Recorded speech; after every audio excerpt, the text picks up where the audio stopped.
Chicago Bears have a new head coach in Matt Eberflus, but they continue to make some questionable decisions as reflected by their 2022 draft class. Now, they had already kind of sunk the ship beforehand with Matt Nagy and his crew last year, Ryan Pace, trading away a first-round pick last year to go up and get Justin Fields. Eberflus is already set up for a very tough situation. I get that. However, your first two picks, both in the second round. Kyler Gordon, probably a bit of a reach, but not a significant reach. Jaquan Brisker, right around where I would have picked him. Solid players, but they're both defensive backs. And what do we know about the Chicago Bears? Well, the offensive line is up in the air. We really don't know much about that unit. It kind of comes down to Kevin Jenks at this point and what he turns into. And Justin Fields has no one to throw the ball to, really. People are pretty high on the Velus Jones pick. I've seen some Bears fans who are very happy with that. Velus Jones Jr., wide receiver from Tennessee, was your third-round pick at 71st overall. He was 218th on my big board because he is an old dude. I think he's about to turn 25, if not already 25.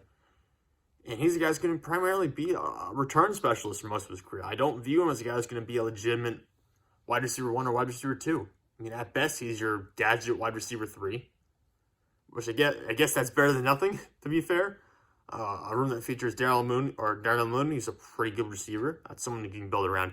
But Equanimeous St. Brown's there, Byron Pringle's there, and I think Pringle just got arrested as well, if I recall, recently. Or had a run with police at some point. Tajay Sharp, Dante Pettis, who just signed there today, I believe. David Moore, Daz Newsome, he drafted last year. A lot of very replaceable guys. And I think Velus Jones is unfortunately another one of those replaceable guys. So I'm not in love with how... I'm going to put it this way. I like Kyler Gordon. I like Jaquan Brisker. I don't like Velus Jones. But overall, I'm more digging the Bears for how they put the draft class together rather than the prospects they picked. I actually liked their day 3 picks much better than their day 1 and day 2 picks. They got Braxton Jones, a developmental offensive tackle from Southern Utah at 168. I think that's great. You look at his physical traits, he's got really long arms. And frankly, I think this guy could be a starter in 2 or 3 years. So you got a guy who I think will be a future star in the NFL. Dominic Robinson, the edge from Miami of Ohio that everyone was surprised was falling. He was 90th overall on my big board, went 174th overall. He immediately helps out your defensive lineup. No longer has Khalil Mack. Zachary Thomas, an offensive tackle from San Diego State, who will probably play guard in the NFL.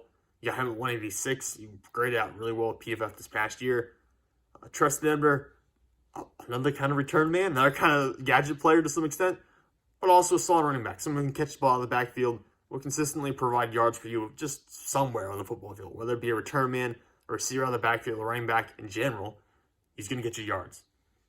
Doug Kramer, interior offensive lineman from Illinois, I believe he plays center. I didn't have him ranked on my big board, but I understand the value in picking him up because he's a solid player. Ja'Tyre Carter from Southern University, probably going to play guard, but can play tackle as well, I believe. I have him 306 on my big board to get him in the 7th round, followed by Elijah Hicks, and then Trenton Gill, who's a punter from North Carolina State. I love the fact that they went heavy on the developmental offensive lineman on day 3. I loved it. And Dominic Robinson was an excellent pick as well. Braxton Jones, Zachary Thomas, Doug Kramer, Ja'Tyre Carter, all tremendous pickups to help that offensive line. I really think they've developed a character for this team on day 3. Now, if they just done that on day 1 and day 2, well, day 2, I guess they didn't have a pick on day 1, I would have felt much better about this team. In my opinion, it was too little too late investing in the offense because, frankly, Justin Fields is your most important asset right now. And I understand maybe they don't love Justin Fields. Maybe they want a different quarterback eventually. Fine. But as of right now, that is your most important player. And you really didn't help him that much. At least not for this year. There are some developmental linemen you picked up who could really help in the future. But probably won't help out this year. So I don't know. I'm going to give him a fairly low grade for this draft class. Even though I liked all the players they took, I just don't think it helps the team out that much right now. I'm giving them a C+.